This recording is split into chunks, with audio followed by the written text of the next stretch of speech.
Hello दोस्तों, नमस्कार। मैं हूं आपका दोस्त संजीव। आज हम सीखेंगे एसएपी में क्वेरी कैसे बनाते हैं। एसएपी क्वेरी एक बहुत ही अच्छा टूल है जिसमें आप स्टैंडर्ड तरीके से अपनी प्रॉब्लम्स को रिजॉल्व कर सकते हैं।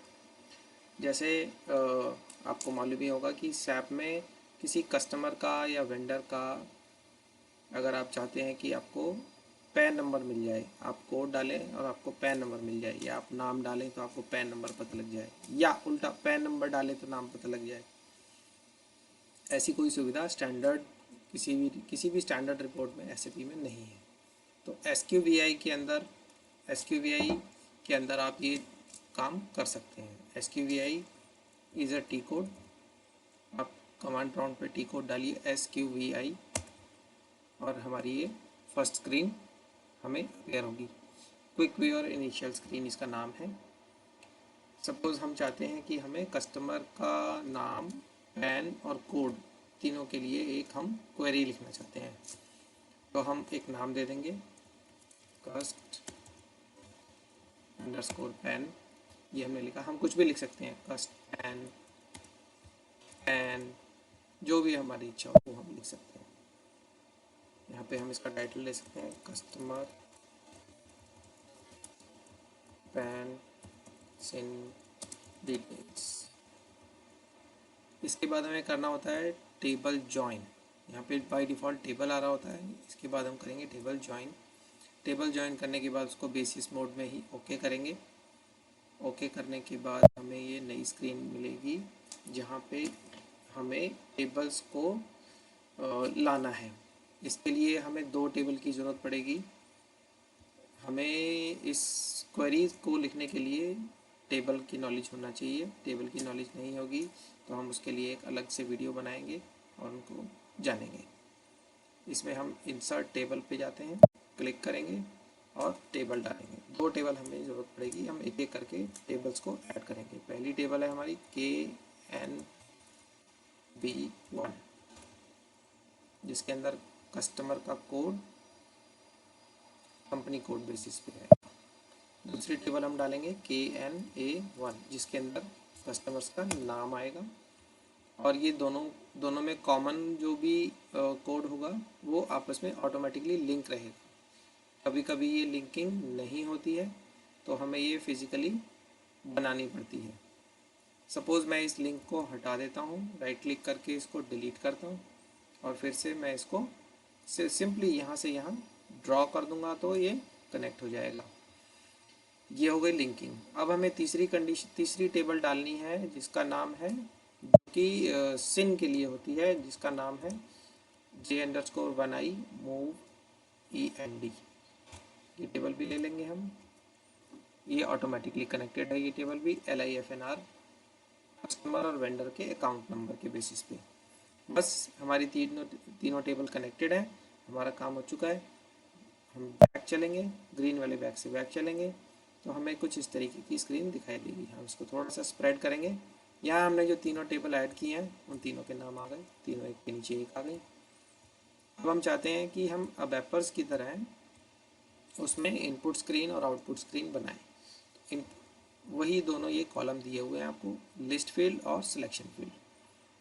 लिस्ट फील्ड का मतलब है आउटपुट और सिलेक्शन फील्ड का मतलब है इनपुट। जो भी आप इनपुट चाहते हैं वो आप सिलेक्ट कर सकते हैं।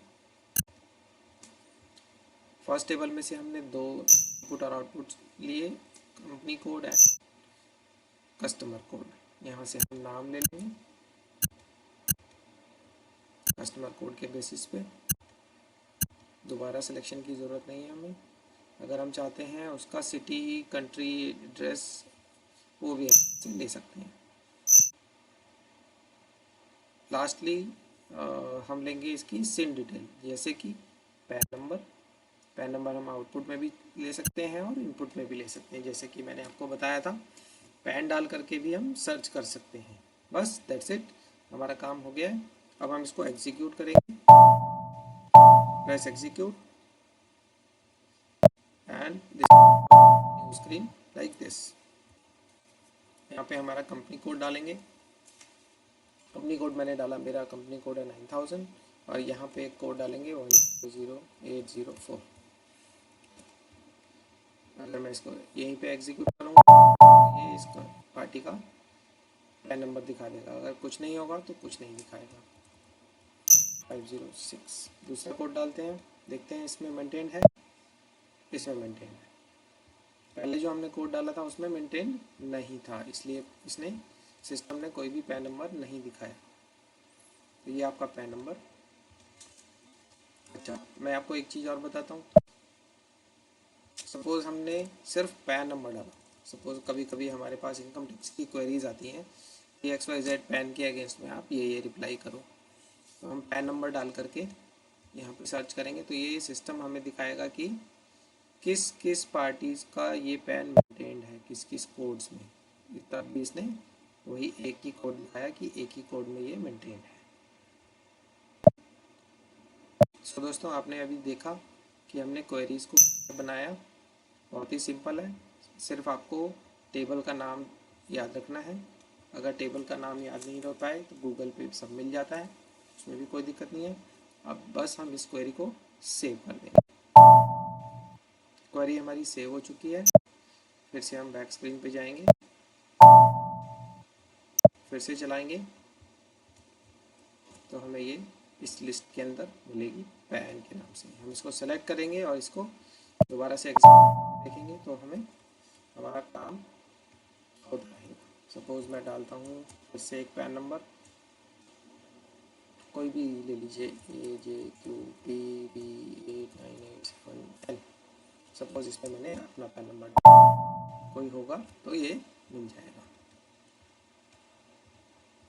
सपोज़ मेरा कस्टमर, मेरे पैन से मेरा कस्टमर खुला हुआ है तो ये हमें दिख गया। सो दोस्तों, कैसा लगा आपको आज का वीडियो? कमेंट बॉक्स में ज़रूर बताइएगा। Like and subscribe. Thank you so much. फिर मिलेंगे अगली वीडियो में, SAP टेबल्स के बारे में जानेंगे। Thank you so much.